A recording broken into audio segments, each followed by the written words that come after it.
The LG C2 OLED TV is all new for 2022.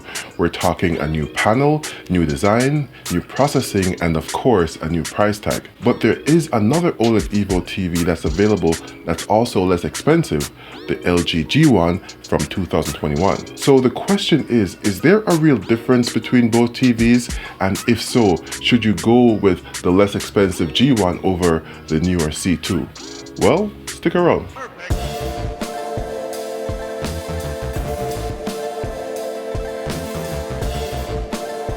Hey guys, it's the Villain here, home theater enthusiast and lover of all things tech. And there were a bunch of you who requested a comparison of the C2 OLED to LG's G1 OLED. Now, I've already compared the C2 to both the A90J from last year as well as the C1 OLED. So if you've missed those videos and want to find out how it compares to those TVs, then you should check out the videos link in the description. The G1 is less expensive than the C2, but it also has an OLED Evo panel, and it basically has all the features that the C2 has for less money. So the question is it worth getting that G1 over the C2? Well, let's find out. And to do the comparison, I'll be using the Spears & Munsell benchmark disc as well as a Panasonic UB820 Blu-ray player that supports both HDR10 and Dolby Vision. Now, both TVs were recorded separately using the exact same camera settings, and if you want some more details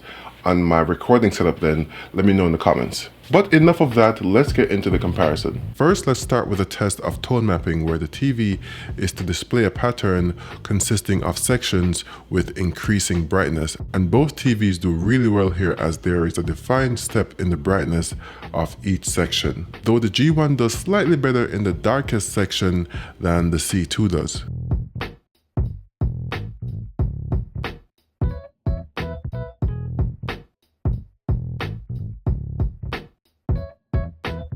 Now let's move on to the tunnel test, where both TVs do really well here again, where there is a defined difference between the brightness of each section. This is great because the output of this Spears & Munsell benchmark disc is set to 10,000 nits, so both TVs will have to tone map the details of the sections that exceeds the brightness capabilities of the panel. Moving on to a test of low stimulus, we see that there's a pretty significant change in how both TVs handle low stimulus content. Though not perfect, there are more details visible on the G1 than there is on the G2. For example, the checkerboard pattern in the background and the 2% gray slide being the most significant elements. Those are not visible at all on the C2.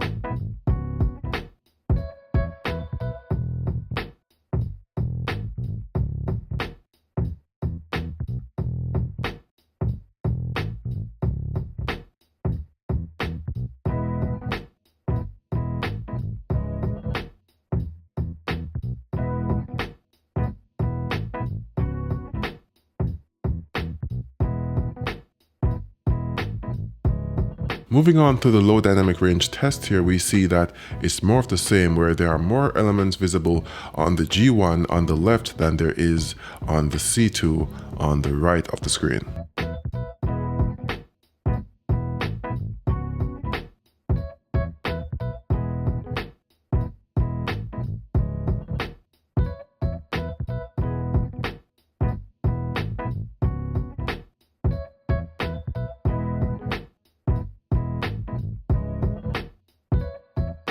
Next, let's move on to the quantization artifacts test to see how both TVs handle gradients on an 8-bit and 10-bit source. Though there is some banding visible on the 8-bit source of both TVs, the G1 has a smoother presentation than the C2 does. And on the 10-bit source, the C2 doesn't do quite as well as the G1 does, as the G1 has a smoother gradation without any artifacting like we see on the 10-bit sources on the C2, especially in the shadows. The G1 has a smoother representation without any banding or posterization, which is evident on the C2. This is somewhat of a regression of the picture processing from 2021 to 2022, which I hope LG addresses.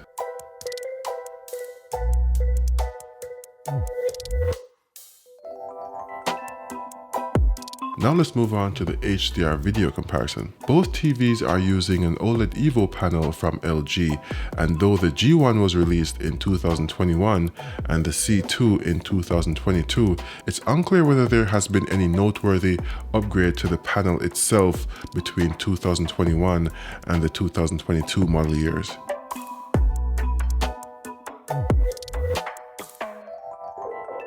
That said, both TVs are in their most accurate picture preset, the cinema mode, and the first thing you notice is just how similar both screens look, from the color volume and saturation to the overall brightness of each screen. Both TVs have a very contrasted picture, as one would expect from an OLED TV, with that HDR pop you'd come to expect with vivid and saturated colors. I did notice that each TV had their moments where the specular highlights on one would be brighter than they are on the other. And there are instances as well where ABL, auto brightness limiter, would be triggered on the C2, which wasn't present on the G1, resulting in a dimming of the overall brightness of the image on the C2. Now let's compare them even closer. When compared this closely, it's clear how similar the performance of each screen is, where there is hardly a difference in the presentation of any of the elements on screen. Now, neither TV has a heatsink installed, which is to keep the panel cooler so it can maintain a higher peak brightness over a longer period of time, but the G1 does have a thicker overall profile than the C2 does, which could be helping it in this regard.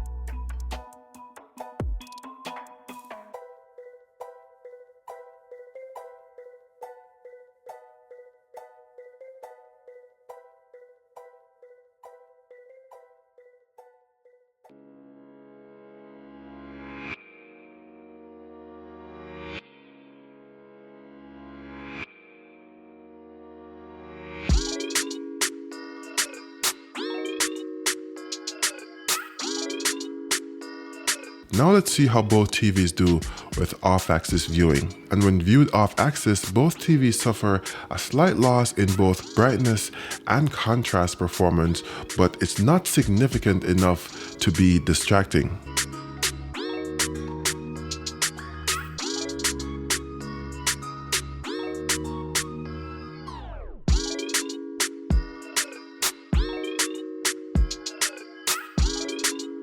The C2 though does suffer from a magenta hue to the image when viewed off-axis, which isn't present on the G1. On the G1, it's actually the opposite, where viewed directly the screen has a slight magenta hue, but when viewed off-axis, that hue disappears. This of course may be panel specific and not a wide-ranging issue affecting all TVs.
So what do you think of the comparison? I think there are some really interesting results that the G1 actually has a better overall picture than the C2 does. So the G1 has the benefit of being out a year, of course, so it's had multiple firmware updates to actually improve the picture.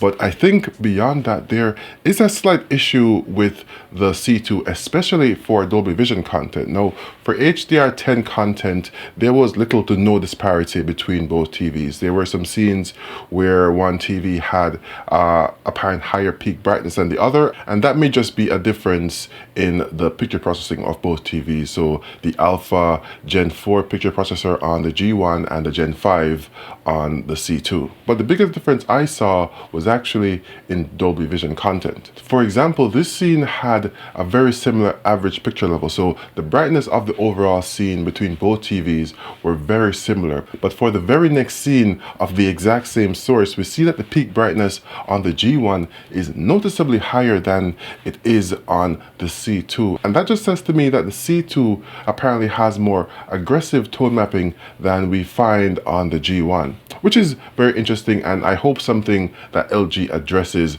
with a firmware update. So if you're considering buying the G1 versus the C2, then you'll need to take into consideration where you'll be placing the TV, because the G1 includes a wall mount in the box and not feet for the TV. So you'll have to wall mount that TV unless you want to buy the feet separately, which cost about $200 or so the last time I checked. While the C2 with its new design has the more minimal stand, which now you can place a soundbar under if you want to go that route for enhanced audio. So basically, if you're wall mounting, the G1 makes more sense, or G2 if you want to go that route. And if you're stand mounting, then you may want to consider the additional cost of buying the feet for the G1, since that's not included in the box. Even in that scenario where you add the feet to the overall purchase price of the G1, it will still cost less than the C2 does. So there's that to also consider. And since the C2 is the newest model from LG, that means that any new features coming via firmware updates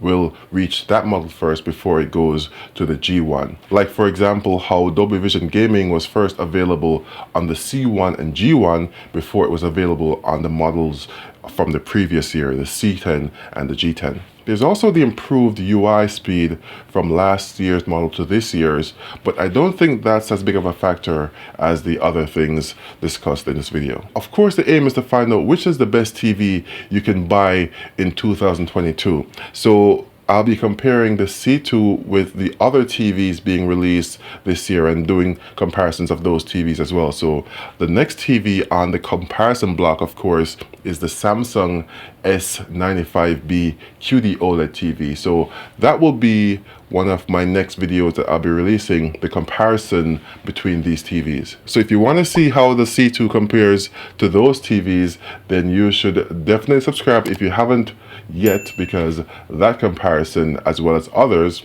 are yet to come. I'll be doing a lot of comparisons this year because the aim is to find out which is the best TV you can get this year for your particular space. Let me know your thoughts about the comparison in the comments below, and don't forget to like the video if you liked it and subscribe if you haven't.